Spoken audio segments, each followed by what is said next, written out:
آپ پیچھے کئی بار یہ بات جان چکے کہ اللہ سبحانہ و تعالیٰ نے اس قرآن میں کئی مقامات پر یہ بات واضح کر دی کہ کوئی ایک بھی سوال ایسا نہیں ہے، کوئی ایک بھی معاملہ یا مسئلہ ایسا نہیں ہے جس کا جواب، جس کا حل اس قرآن میں نہ ہو۔ آپ نے گزشتہ قسط میں بھی یہ بات جان لی کہ قرآن تو اپنے نزول سے لے کر الساعۃ کے قیام تک کی تاریخ ہے۔ اس قرآن کے نزول سے لے کر الساعۃ کے قیام تک جو کچھ بھی ہونا تھا، اللہ سبحانہ و تعالیٰ نے آج سے 14 صدیاں قبل ہی اس قرآن کی صورت میں اس کی مکمل اور احسن تاریخ اتار دی تھی۔ اب اگر اس کے باوجود کوئی یہ کہتا ہے کہ اس قرآن میں اہم ترین موضوع یاجوج اور ماجوج پر رہنمائی نہیں کی گئی، تو اس کا مطلب یہ ہے کہ وہ نہ صرف اس قرآن کے احسن الحدیثی ہونے کا کفر کر رہا ہے، بلکہ اس کا عملاً یہ دعویٰ ہے کہ وہ سچا ہے اور اس کے برعکس اللہ جھوٹا ہے۔ وہ سچا اور قرآن جھوٹا ہے۔ اس کا یہ دعویٰ ہے کہ قرآن میں مکمل رہنمائی موجود نہیں ہے۔ قرآن ہر لحاظ سے، ہر پہلو سے رہنمائی نہیں کرتا۔ ناظرین، جب احسن الحدیثی قرآن کو ترک کر کے اوروں سے رہنمائی لی جائے گی، غیر قرآن سے رہنمائی کے لیے رجوع کیا جائے گا، تو کیا غیر قرآن آپ کی رہنمائی کر سکتا ہے؟ نہیں، بالکل نہیں، ایسا ممکن ہی نہیں۔ اور جو بات یا جس سوال کا جواب بھی آپ غیر قرآن سے حاصل کریں گے، وہ کبھی بھی درست اور احسن جواب ہو ہی نہیں سکتا، وہ صرف اور صرف گمراہی ہی ہوگی۔ جیسا کہ آپ پر بالکل کھول کر واضح کر دیتے ہیں کہ محمد علیہ السلام نے کبھی بھی کسی ایک بھی موقع پر یہ نہیں کہا کہ یاجوج اور ماجوج نوح کے بیٹے یافت کے 2 بیٹوں کے نام تھے اور انہی کی نسلوں سے وجود میں آنے والے 2 قبائل یاجوج اور ماجوج ہیں۔ حقیقت یہ ہے کہ یاجوج اور ماجوج کا انتظار صرف اور صرف مسلمان ہی نہیں کر رہے، بلکہ ان سے پہلے سے ہی یہودی اور عیسائی بھی یاجوج اور ماجوج کے انتظار میں ہیں۔ یہودیوں اور عیسائیوں میں یاجوج اور ماجوج کے متعلق بالکل وہی عقائد و نظریات پائے جاتے ہیں جو عقائد و نظریات مسلمان قوم میں پائے جاتے ہیں۔ نوح کے 3 بیٹے تھے جن کے نام سام، حام اور یافت تھے۔ ان میں سے یافت کے 2 بیٹوں کے نام یاجوج اور ماجوج تھے۔ یہ بات یہودیوں اور عیسائیوں کے مذہبی مواد عہد نامہ قدیم یعنی اولڈ ٹیسٹامنٹ، جسے خود کو مسلمان کہلوانے والے تورات قرار دیتے ہیں،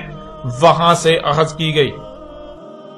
اور حیران کن بات یہ ہے کہ خود کو مسلمان کہلوانے والوں کا دعویٰ تو یہ ہے کہ یہودیوں اور عیسائیوں کے مذہبی مواد عہد نامہ قدیم میں یافت کے 2 بیٹوں کے نام یاجوج اور ماجوج مذکور ہیں، لیکن ناظرین حقیقت اس کے بالکل برعکس ہے۔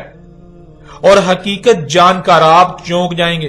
کہ کس طرح آج تک یہ بڑے بڑے علماء و مفسر قرآن کے طور پر معروف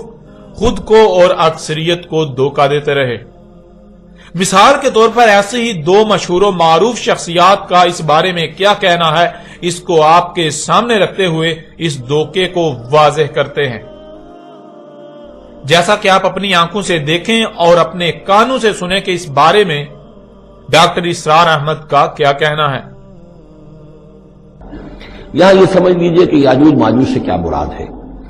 حضرت یافس علیہ السلام جو 3 بیٹے تھے حضرت نوح علیہ السلام کے، سام، حام، یافس۔ سامی نسل کے بارے میں تو ہم نے بہت کچھ سمجھ لیا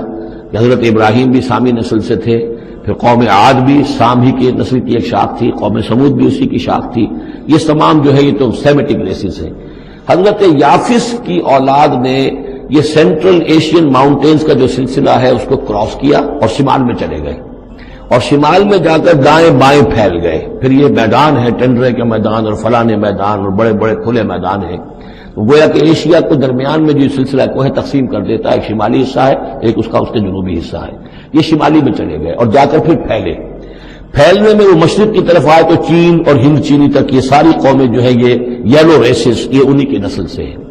اور مغرب میں چلے تو روس، اور روس سے ہو کر روس کے ساتھ ملتا ہوا علاقہ اسکینڈینیوین کنٹریز کے ساتھ، پھر وہاں سے وہ اتر کر اور یورپ کے بھی جو یہ مغربی ممالک ہیں، اینگلو سیکسنز جو ہیں، یہ بھی در حقیقت اسی سے اسکینڈینیوین کنٹریز سے اترے ہوئے لوگ ہیں۔ تو یوں سمجھ لیجئے کہ ویسٹرن یورپ اور ایسٹرن یورپ کا بھی خاص طور پر شمالی علاقہ، اور پورا یہ روس کا علاقہ، اور پورا صحرائے گوبی، اور پورا چین، اور وہاں تک جو ہے ہند چینی تک، یہ یافس کی نسل ہے۔ یافس کے جن بیٹوں کے نام تورات میں آئے ہیں کئی نام ہیں، وہ کوئی ایک دو نہیں، ان میں گوگ اینڈ میگوگ بھی ہے، توبال بھی ہے، موسک بھی ہے، موسک ایک شخص کا نام ہے۔ ناظرین، آپ نے خود دیکھا اور سنا، ڈاکٹر اسرار احمد کا سورہ الکہف کی یاجوج اور ماجوج والی آیت کی تفسیر کرتے ہوئے کہنا ہے کہ نوح علیہ السلام کے 3 بیٹے تھے، سام، حام اور یافس۔ پھر آگے چل کر کہتے ہیں کہ یافت کے جن بیٹوں کے نام تورات میں آئے ہیں کئی نام ہیں، وہ 1-2 نہیں، ان میں گاگ اینڈ میگاگ یعنی یاجوج اور ماجوج۔ پھر اسی طرح اس دور کی ایک اور مشہور و معروف شخصیت جو کہ مفسر قرآن کے طور پر جانی جاتی ہے،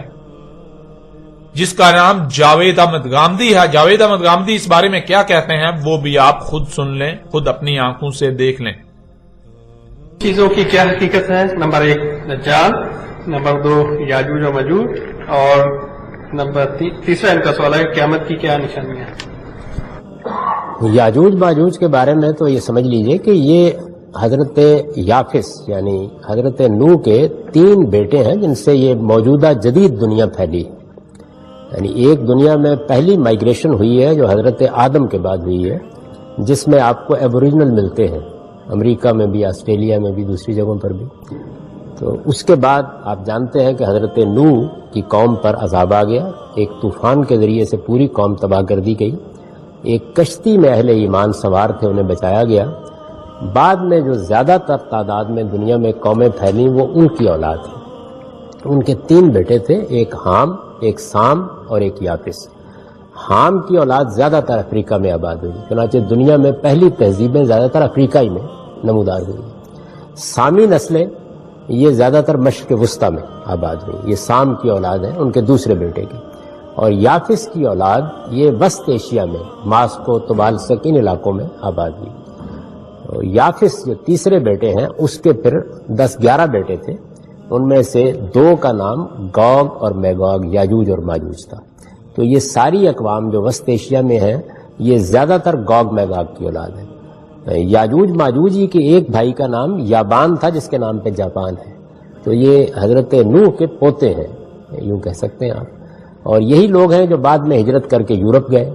یہی لوگ ہیں جو یورپ سے پھر ہمارے سامنے تاریخ میں امریکہ گئے، اور یہی ہیں جو آسٹریلیا میں آ گئے، اور یہی ہیں جو ایک زمانے میں آریاؤں کی صورت میں ہندوستان میں گئے ہیں۔ تو یہ گوگ میگوگ ہے۔ یاجوج ماجوج کے بارے میں قرآن شریف میں ذکر ہے اور آپ نے اس کو موجودہ حالات میں ریلیٹ کیا ہے، مجھے کائنڈلی آپ دہرا سکتے ہیں اس بات کو؟ دیکھیے، دنیا کی تاریخ کا مطالعہ کرنے سے معلوم ہوتا ہے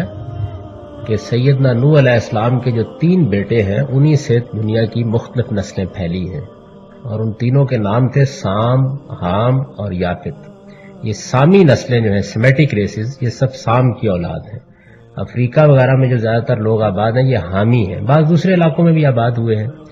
اور تیسرے بیٹے یافس کی اولاد وسط ایشیا میں آباد ہوئی،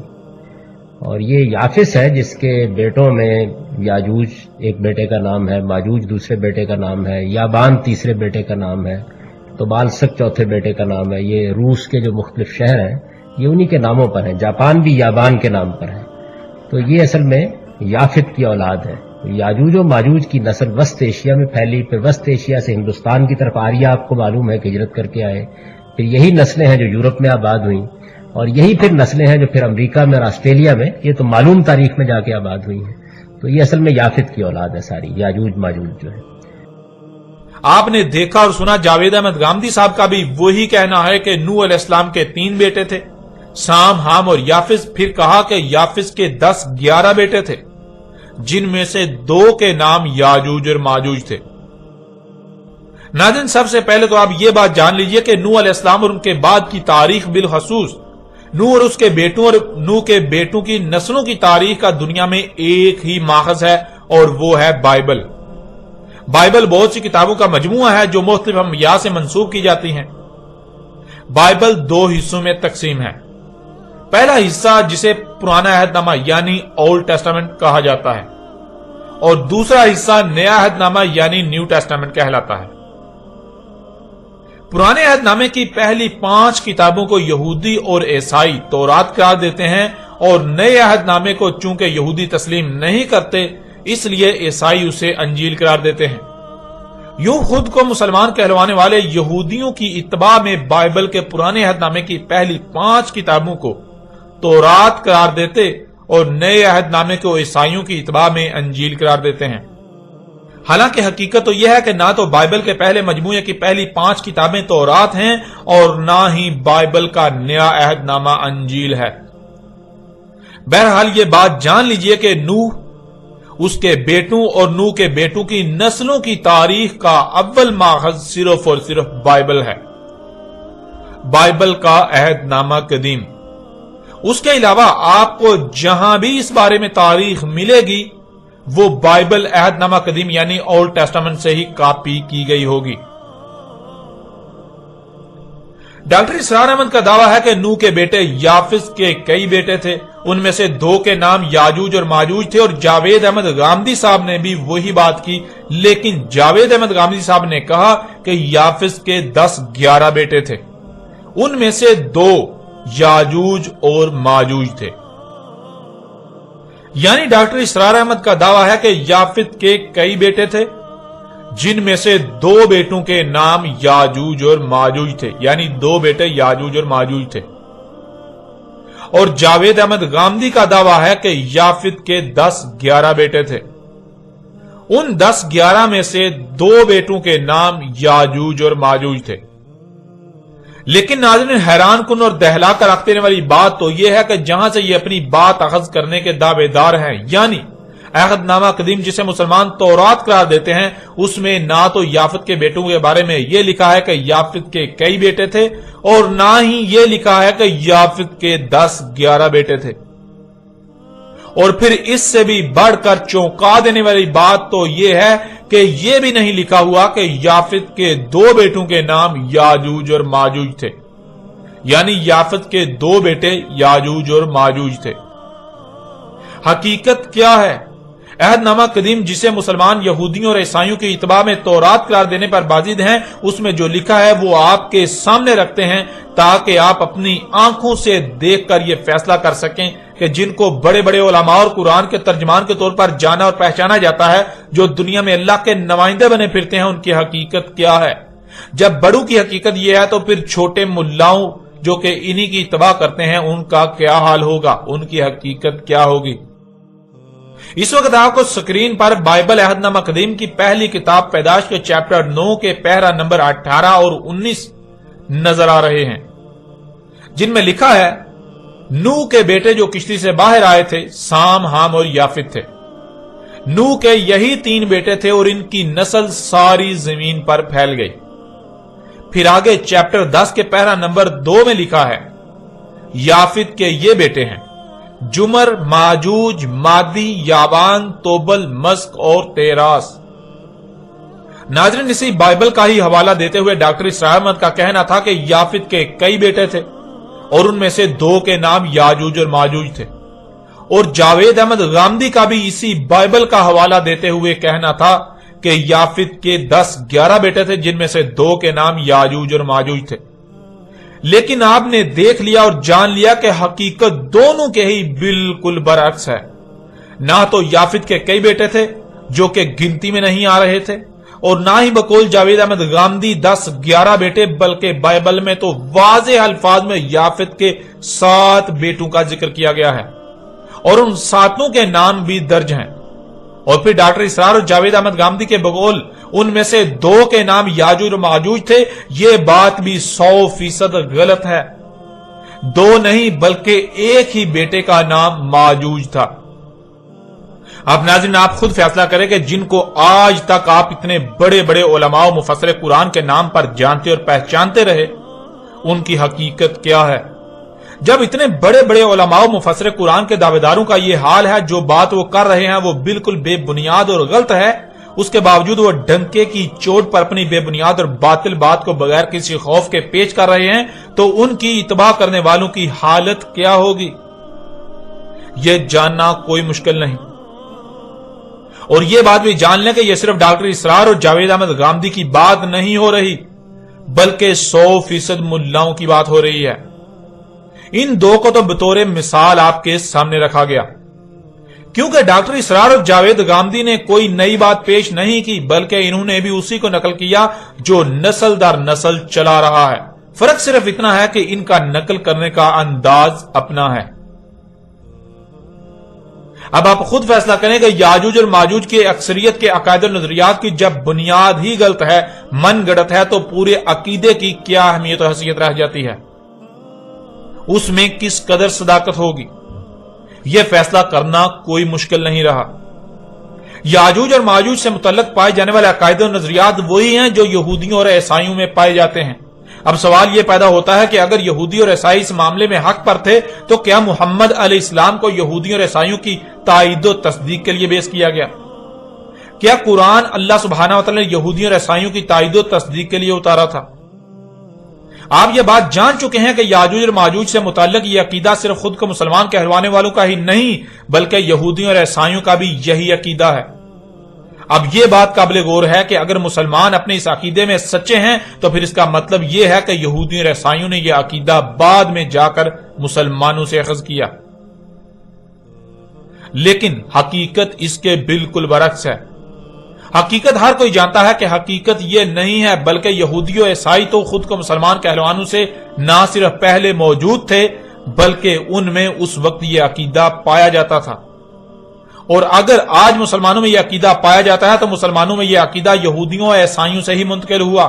نہ کہ یہودیوں اور عیسائیوں میں مسلمانوں سے منتقل ہوا۔ جب حقیقت یہ ہے کہ یہ عقیدہ یہودیوں اور عیسائیوں کا عقیدہ ہے اور بعد میں مسلمانوں میں منتقل ہوا، تو سوال یہ پیدا ہوتا ہے کہ کیا قرآن کو یہودیوں اور عیسائیوں کے عقائد و نظریات کی تائید و تصدیق کے لیے اتارا گیا؟ کیا محمد رسول اللہ علیہ السلام کی بعثت کا مقصد یہودیوں اور عیسائیوں کے عقائد و نظریات کی تائید و تصدیق کرنا تھی؟ کیونکہ ناظرین، اللہ سبحانہ و تعالیٰ نے قرآن میں کئی مقامات پر اپنا یہ قانون واضح کر دیا کہ اللہ رسول کو صرف اور صرف اسی وقت بیعث کرتا ہے جب دنیا 100% گمراہی میں ہوتی ہے، جب انسان 100% ہی گمراہیوں میں ہوتے ہیں، نور کی ایک کرن بھی نہیں ہوتی۔ جیسا کہ اس وقت آپ کو سکرین پر سورہ آل عمران کی آیت نمبر 164 نظر آ رہی ہے، جس میں اللہ سبحانہ تعالیٰ کا کہنا ہے لَقَدْ مَنَّ اللَّهُ عَلَى الْمُؤْمِنِينَ إِذَا بَعَثَ فِيهِمْ رُسُولًا مِنْ أَنفُسِهِمْ يَتْلُو عَلَيْهِمْ آيَاتِهِ وَيُزَكِّيهِمْ وَيُعَلِّمُهُمُ الْكِتَابَ وَالْحِكْمَةَ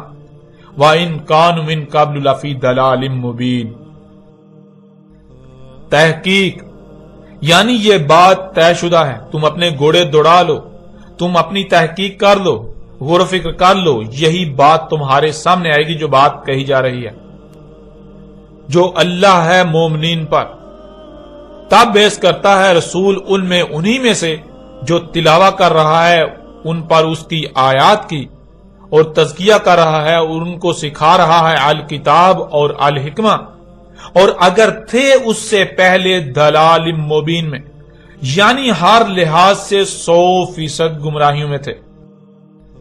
ناظرین، اس آیت میں اللہ سبحانہ تعالیٰ کا کہنا ہے کہ مومنین پر جو اللہ کی ذمہ داری ہے، جو اللہ پر فرض ہے، وہ یہ ہے کہ جب دنیا 100% گمراہیوں میں ہو،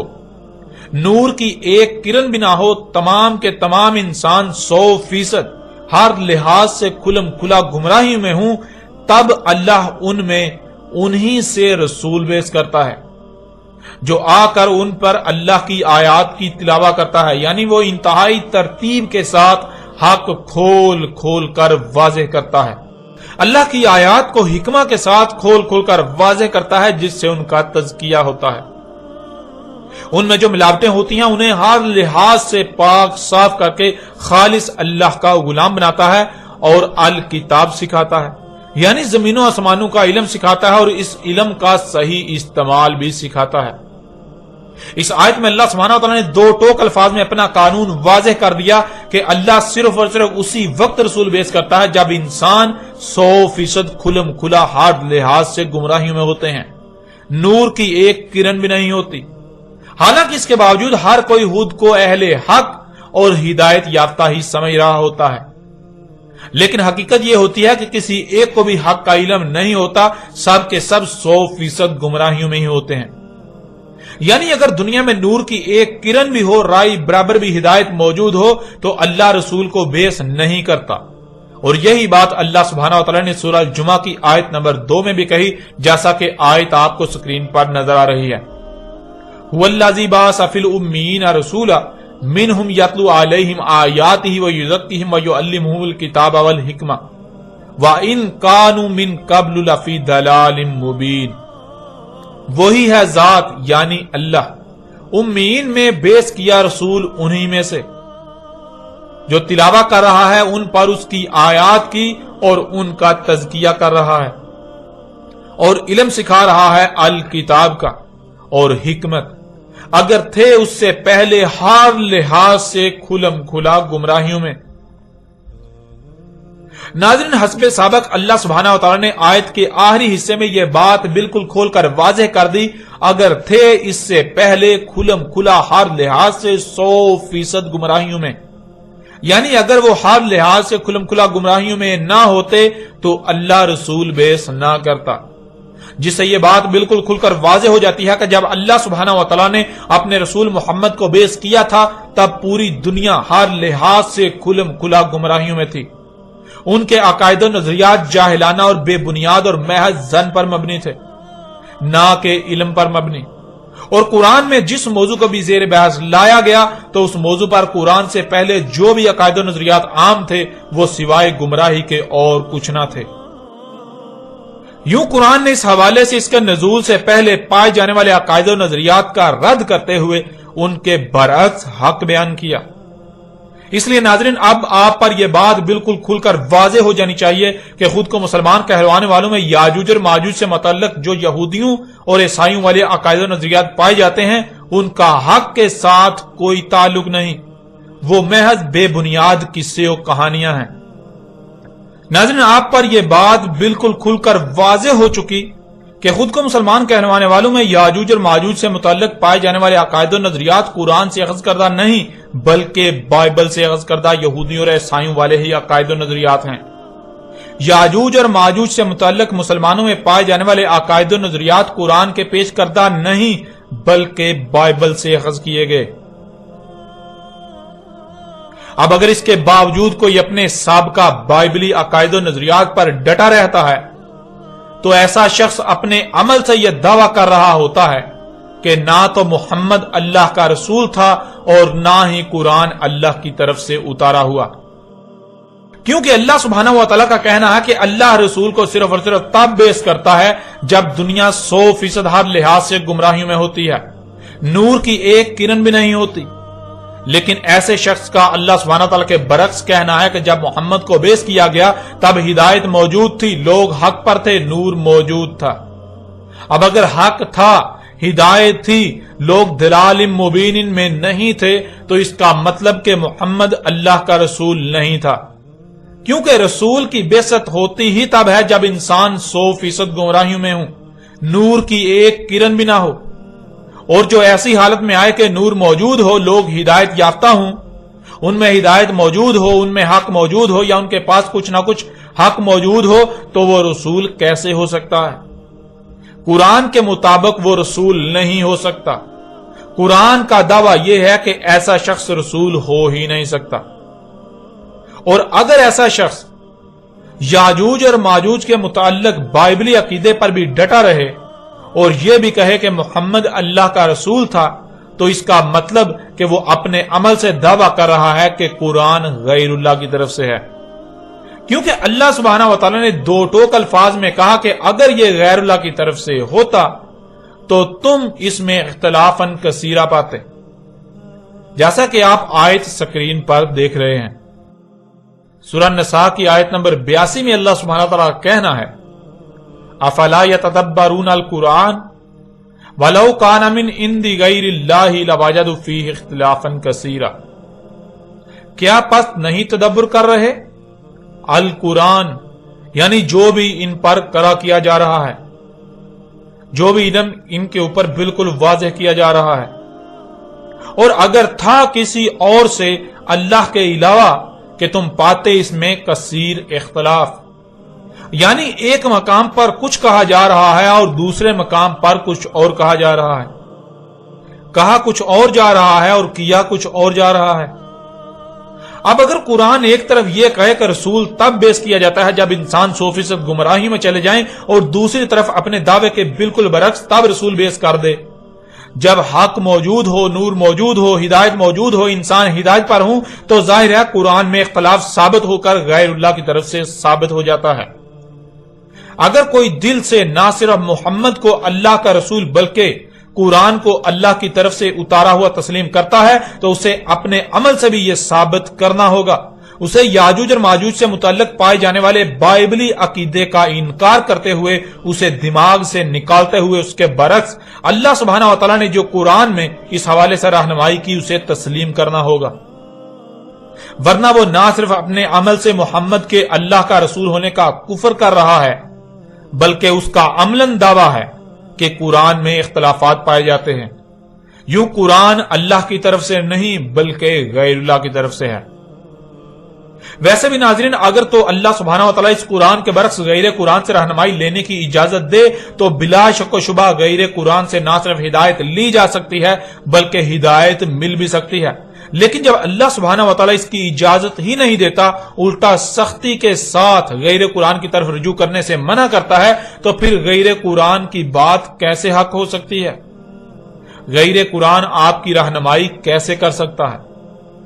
ایسا ممکن ہی نہیں کہ غیر قرآن کی بات سچ ہو، غیر قرآن کی بات حق ہو، وہ آپ کی رہنمائی کر سکے۔ ناظرین، اب تک آپ پر یہ واضح ہو چکا کہ خود کو مسلمان کہلوانے والوں میں یاجوج اور ماجوج سے متعلق پائے جانے والے عقائد و نظریات قرآن کے برعکس بائبل سے اخذ کردہ یہودیوں اور عیسائیوں والے ہی عقائد و نظریات ہیں، اور اگر بائبل سے اخذ کردہ یہودیوں اور عیسائیوں والے عقائد و نظریات حق اور سچ ہوتے تو محمد علیہ السلام کو بیس نہ کیا جاتا، کیونکہ اللہ صرف اور صرف تب ہی رسول بیس کرتا ہے جب انسان 100% ہر لحاظ سے گمراہی میں چلے جاتے ہیں۔ اس لیے جب محمد علیہ السلام کو بیس کیا گیا تو محمد علیہ السلام کی بعثت کا مقصد یہودیوں اور عیسائیوں کے عقائد و نظریات کی تائید و تصدیق کرنا نہیں تھا، بلکہ اس کے بالکل برعکس ان کے تمام تر عقائد و نظریات کا رد کرتے ہوئے حق کو کھول کھول کر واضح کرنا تھا۔ اس لیے خود کو مسلمان کہلوانے والوں میں یاجوج اور ماجوج سے متعلق پائے جانے والے یہودیوں اور عیسائیوں والے عقائد و نظریات کا حق کے ساتھ کوئی تعلق نہیں، وہ محض بے بنیاد باطل قصے و کہانیاں ہیں جن کا حقیقت کے ساتھ کوئی تعلق نہیں، جو آج تک اس قوم میں یعنی مسلمان کہلانے والوں میں عام کر دیے گئے، ان کی خوب تشہیر کی گئی۔ نظر اب سوال یہ پیدا ہوتا ہے کہ جب یاجوج اور ماجوج سے متعلق پائے جانے والے عقائد و نظریات کا حقیقت کے ساتھ کوئی تعلق نہیں،